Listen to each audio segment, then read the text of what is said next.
ఆయన చూసుకుంటాడులే, నీకెందుకు? దైవం చూసుకుంటాడులే, నీకెందుకు మధ్యలో? అంటే వీడు రెచ్చిపోవడానికి కారణం ఎవడో మనుష్యులు వీడికి కొన్ని అధర్మాలను ఇచ్చి ధర్మం అంటున్నాడు దాన్ని. వీడు చేస్తున్నది అధర్మం. దానికి అధర్మానికి ఏమని పేరు పెట్టాడు? ధర్మం. తప్పు కదా.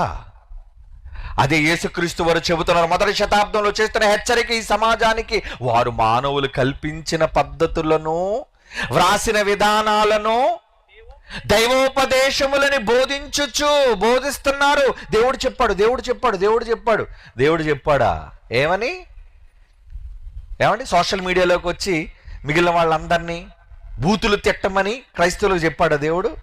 నాయనా, నా క్రైస్తవ బోధకులారా, నా కాపరులారా, మీరందరూ ఉదయాన్నే లేవగానే రెచ్చిపోయి నోటుకొచ్చిన బూతులన్నీ కూడా ఈ సమాజాన్ని దూషిస్తూ, అవమానిస్తూ,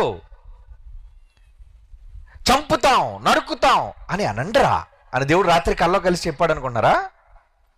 అలా చెప్పిన అబద్ధం అది. ఇది వీడు కల్పించిన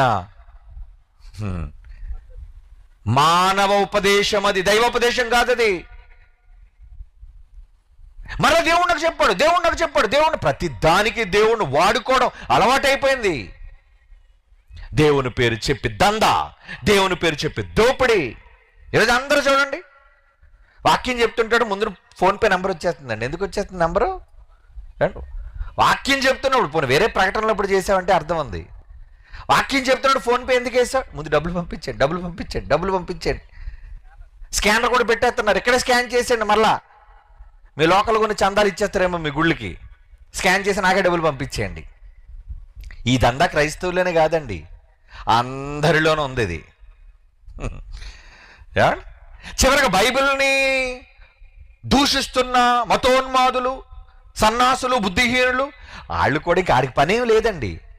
ఆడి పొట్ట గడవాలి అంటే మరి వీడు నమ్మిన ధర్మవాదులందరూ కూడా వీడికి ఇంత అన్నం ఎంగిలి ఇలా పడేయాలంటే ఏం చేయాలి? వీడు ఉదయం లేచినప్పటి నుంచి క్రైస్తవాన్ని తిట్టడమే వీడి పని. అలా తిడుతుంటే వీడు కాసులు రాలుతుంటాయి, అలా తిడుతుంటే వీడి అకౌంట్లో డబ్బులు పడుతూ ఉంటాయి. ఒకడిని తిట్టి సంపాదించిన సొమ్మురే నీకు న్యాయం చెయ్యదురా. ఒకడు ఉసురు పోసుకొని సంపాదించిన డబ్బు నీకు, నీ కుటుంబానికి మంచిది కాదురా.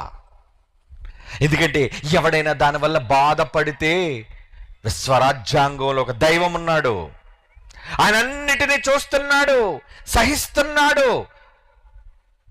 శిక్ష విధించడం చేత కాక కాదు,